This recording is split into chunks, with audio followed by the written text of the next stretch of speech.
নমস্কাৰ দৰ্শকসকল, পুনৰবাৰ স্বাগতম জনাইছোঁ মোৰ ইউটিউব চেনেল জ্যোতি আছামলৈ।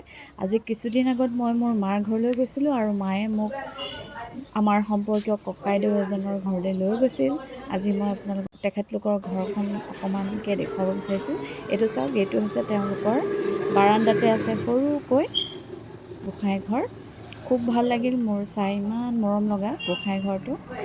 আৰু যিহেতু মই প্ৰথমবাৰ গৈছিলোঁ, গতিকে তেওঁলোকৰ ঘৰটো ধুনীয়া যদিও মই ভিডিঅ' কৰিবলৈ অকণমান আফচোচ পালোঁ। সেয়ে তেওঁৰ পাৰ্মিশ্যন লৈ পেলাই মই আলহী বহা কোঠাটোকে অকণমান ভিডিঅ' কৰিবলৈ যত্ন কৰিলোঁ।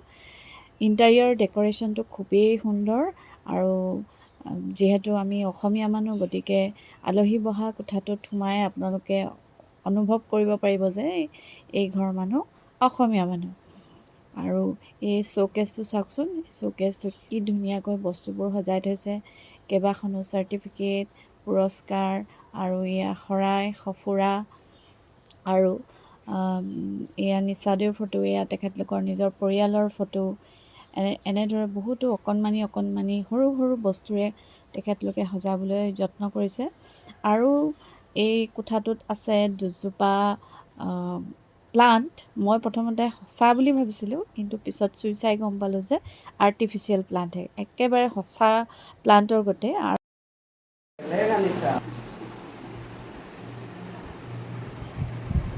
খাইছা দিয়া?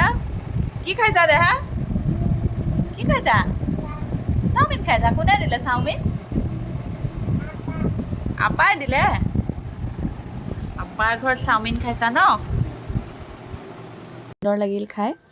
আৰু মোৰ বিশেষকৈ ভাল লাগিল আলহী বহা কোঠাত থকা এই পাৰ্টিশ্যনটো, কাঠৰ পাৰ্টিশ্যন। ইয়াত বহুতকেইটা শ্ব'পিচ ছোৱালী দুজনীয়ে সজাই থৈছে আৰু ইয়াত আৰু কিতাপ পত্ৰও থৈছে। খুব ধুনীয়া লাগিলে মোৰ, মানে যি ধৰণে তেওঁলোকে ৰুমটো মানে সজাই তুলিছে, খুব ভাল।